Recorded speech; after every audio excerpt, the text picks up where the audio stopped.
প্রিয় বন্ধুরা, এই প্যানসা লাউ, প্যান্না লাউ যেটা বলে, প্যান্না লাউয়ের বাগান থেকে আপনাদের স্বাগতম। আপনাদেরকে দেখায় যে প্যান্না লাউয়ের বাগানে কীরকম লাউ ধরছে। হ্যাঁ, এই যে এইখানে দুইটা লাউ দেখা যাচ্ছে, খুব সুন্দর। হ্যাঁ, এখানে তারপরে এই যে দেখুন, এখানে একটা, আর এই যে এখানে একটা, কি সুন্দর করে গোছায় রাখা হয়েছে। অনেক এরকম লাউ ধরছে কিন্তু। হ্যাঁ, আমি কিন্তু লাউয়ের জাংলার নিচ দিয়ে হাঁটতেছি আর কি, খুব কষ্ট হইতেছে।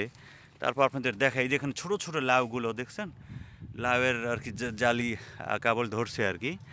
তো যাই হোক, খুব ভালো দেখাচ্ছে এই যে ছোটো ছোটো লাউগুলো দেখছেন। আর সপ্তাহানিক পরে দেখুন এই লাউগুলো অনেক বড় বড় হয়ে যাবে। এই যে অসাধারণ না? আমার কাছে কিন্তু খুব ভালো হচ্ছে, যদিও খুব কষ্ট হইতেছে।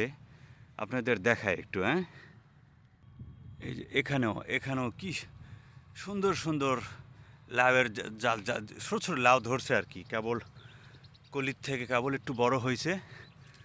এই লাউগুলো আগামী হয়তো সর্বোচ্চ 2 সপ্তাহের মধ্যে খুব সুন্দর করে বড় বড় হবে আর ঝুলে থাকবে, অসাধারণ দেখাবে।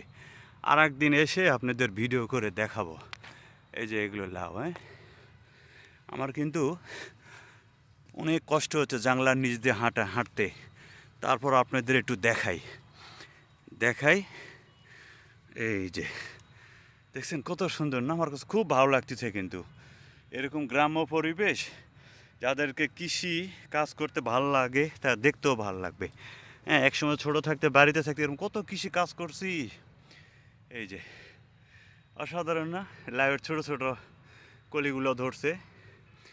আর ওই দিকে আরও আছে কিন্তু। হ্যাঁ, আর পাশে ওই যে ধান ক্ষেত।